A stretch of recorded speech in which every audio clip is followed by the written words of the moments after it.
कई सारे नतीजे आते हुए दिखे। लास्ट लेग ऑफ रिजल्ट्स कह सकते हैं, कई सारे रिजल्ट सीजन Q2 FY22 के वीकेंड के दौरान जो भी आते हुए दिखे। वहीं आज के लिए इंपॉर्टेंट ट्रिगर्स और खबरें कौन सी हैं बताने के लिए कुशल गुप्ता हमारे साथ जुड़े हैं। कुशल, गुड मॉर्निंग। शुरुआत नतीजों से करें।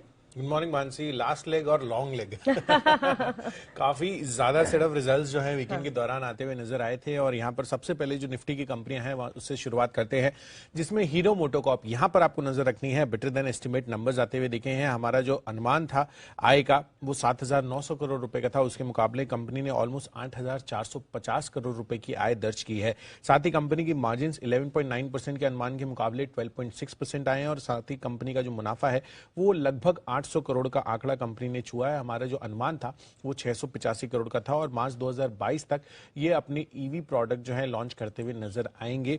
आंध्र प्रदेश के चित्तूर प्लांट में इसकी मैन्युफैक्चरिंग होगी, तो यहां पर नजर रखिए। साथ ही अशोक लेलैंड नंबर्स तो ठीक है, कंपैरेटिवली बेटर हुए हैं पिछले साल के मुकाबले, बट हमारा जो अनुमान था उससे थोड़े से कमजोर साइड पर ये नंबर्स आते हुए दिख रहे हैं अशोक लेलैंड के, जिसमें मार्जिन आप देखिए 3.7% के अनुमान के मुकाबले 3% की मार्जिन कंपनी दर्ज की है। और साथ ही कंपनी की जो आय है वो हमारा जो अनुमान था 4,650 करोड़ का, उसके मुकाबले 4,458 करोड़ की आय कंपनी ने दर्ज किया। और कंपनी का घाटा 83 करोड़ पर आता हुआ दिखा है। पिछले साल 147 करोड़ का ये आंकड़ा था, पर हमारा जो अनुमान था वो 55 करोड़ रुपए का था। साथ ही जो ईवी बिजनेस स्विच मोबिलिटी है उसको इनको ट्रांसफर करने के लिए बोर्ड से मंजूरी मिल गई है।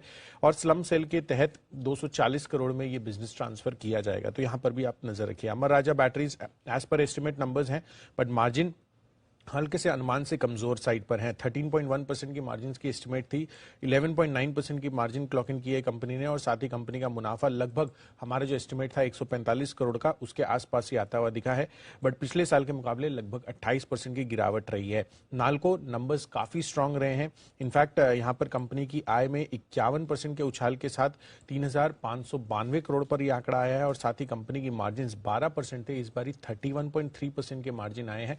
बट मोर इंपॉर्टेंटली 25% का हमारा अनुमान था। और कंपनी का मुनाफे में लगभग 600% के उछाल के साथ 748 करोड़ पर यह फिगर आया है। JK cement weak set of numbers यहां पर दिख रहे हैं, क्योंकि कंपनी की मार्जिन 26.5% से घटकर अब लगभग 18% पर आई है। और कंपनी का मुनाफा भी 24% घटकर 170 करोड़ पर आंकड़ा आता हुआ दिखा है। इन्फो एज एज पर एस्टिमेट सेट ऑफ नंबर्स है, आय में करीब 10% का उछाल 352 करोड़ आया है। साथ ही कंपनी की मार्जिन 31.1% के मुकाबले 30.2% पर आई है। हमारा अनुमान 29.9% का था। और कंपनी का एडजस्टेड बेसिस पर अगर आप मुनाफा देखेंगे तो लगभग फ्लैट रहा है। हालांकि रिपोर्टेड बेसिस पर जो मुनाफा है 8,356 करोड़ रुपए का, उसमें यहां पर gain on sale of investment इन जोमैटो में रही है, जोमैटो में जो इनकी इन्वेस्टमेंट है। और साथ ही जो फेयर वैल्यू ऑफ इन्वेस्टमेंट्स है जोमैटो में, वहां पर भी ये पीएनएल में इसको फैक्टर इन करते हुए नजर आए हैं। Apollo hospital above estimates numbers हैं, मार्जिन 11% से बढ़कर 16.5%, हमारा अनुमान 14% का था। साथ ही कंपनी का मुनाफा 175 करोड़ रुपए के अनुमान के मुकाबले अब 267 करोड़ का आंकड़ा कंपनी ने दर्ज किया है मुनाफे के लिहाज से।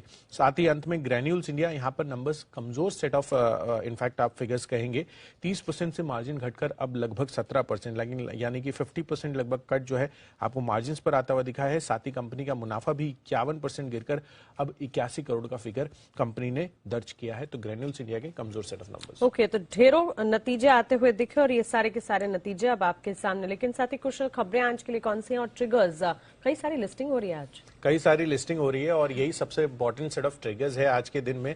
और रिजल्ट्स के लिहाज से मैं बात करूं तो टिन प्लेट कैश स्पेस से एक नंबर आता हुआ दिखेगा। तो लार्जली जो है रिजल्ट स्पेस जो है खत्म होता हुआ दिखा है लास्ट वीक, तो यहां पर नजर रखिए। साथ ही जो आप लिस्टिंग की बात कर रहे थे उसमें पॉलिसी बाजार का 5625 करोड़ का आईपीओ की लिस्टिंग है, इश्यू प्राइस 980 रुपए है। एसजीएस एंटरप्राइजेस के भी 800 करोड़ का आईपीओ लिस्ट होगा, issue price 552। Sigachi industries 125 crore का आईपीओ यहां पर भी लिस्ट होता हुआ दिखेगा, इश्यू प्राइस 163 रुपए पर तय किया गया है। साथ ही रिलायंस इंडस्ट्रीज यहां पर फोकस रखिए, इसकी जो पार्टली पेड शेयर के दूसरे और आखिरी कॉल की जो तारीख है 628 रुपए 50 पैसे की पेमेंट 15 से 29 नवंबर के बीच ये होनी है। साथ ही सेबी की जो कमोडिटी डेरिवेटिव एडवाइजरी कमेटी है उसकी आज बैठक है, तो यहां पर आपको नजर रखनी होगी क्योंकि कमोडिटी डेरिवेटिव में एफपीआई को मंजूरी पर यह विचार इस बैठक में संभव है। अक्टूबर का होलसेल महंगाई दर के आंकड़े भी आते हुए नजर आएंगे। साथ ही 3 बजे वित्त मंत्री मुख्यमंत्रियों के साथ बैठक करेंगी, जहां पर केंद्र शासित प्रदेशों के जो उपराज्यपाल है और राज्यों के वित्त मंत्रियों से ये बातचीत होगी और 7 बजे इससे रिलेटेड आपको प्रेस कॉन्फ्रेंस होती हुई दिखेगी। साथ ही सिक्योरिटीज कुछ एएसएम से निकल रही हैं, जिसमें Tata steel, BSL, Equitas holdings, India bulls real estate और डीसीएम पर आपको नजर रखनी होगी। आईपीओ अपडेट में लैटिन व्यू एनालिटिक्स आप देखिए हाईएस्ट एवर आईपीओ सब्सक्रिप्शन यहां पर आता हुआ दिखा और फाइनल जो फिगर है वो 326.5 टाइम्स ये भरता हुआ दिखाया और रिटेल का पार्टिसिपेशन आप देखिए 600 करोड़ के आईपीओ में लगभग 119 गुना ये सब्सक्राइब होता हुआ दिखा। टार्सन प्रोडक्ट्स यहां पर भी आईपीओ जो है आज से खुलता हुआ दिखेगा। 17 नवंबर तक ये आईपीओ खुलेगा। 635 से 662 रुपए प्रति शेयर की जो ये आईपीओ प्राइस है, 1024 करोड़ का ये आईपीओ है और कंपनी ने एंकर बुक के जरिए लगभग 306 करोड़ रुपए जुटाए हैं। आईआरसीटीसी रेलवे ने बहाल की जो कोविड-19 से पहले की सारी ट्रेनें हैं वो उन्होंने वापस से ऑपरेशनल कर दी है और लगभग 1700 ट्रेनों को फिर से शुरू किया जाएगा। तो यहां पर आईआरसीटीसी पर आपको नजर रखनी है। रूट मोबाइल यहां पर क्यूआईपी के माध्यम से लगभग 47 लाख शेयर जो है 1852 के भाव पर जारी हुए हैं। 5% डिस्काउंट है फ्लोर प्राइस से।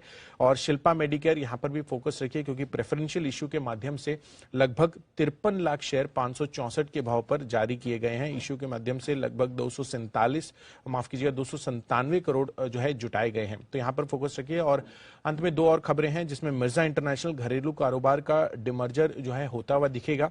यहां पर मिरर शेयर होल्डिंग यानी कि 1:1 के रेशियो में ये डिमर्जर होगा और आरटीएच फैशंस लिमिटेड और मिर्जा इंटरनेशनल के विलय को मंजूरी भी मिलती हुई दिखी है। तो यहां पर भी फोकस किया। और अंत में Tata coffee, CCL products, entire coffee space focus में रह सकता है क्योंकि ग्लोबल कॉफी के दाम 7 साल की ऊंचाई पर है। तो यहां पर भी आपको बड़ा फोकस आज के सत्र में बनाना चाहिए। ओके कुशल, शुक्रिया। ये तमाम खबरें, ट्रिगर्स और साथ ही सारे के सारे नतीजे जो कि बाजार बंद होने के बाद आते दिखे हमारे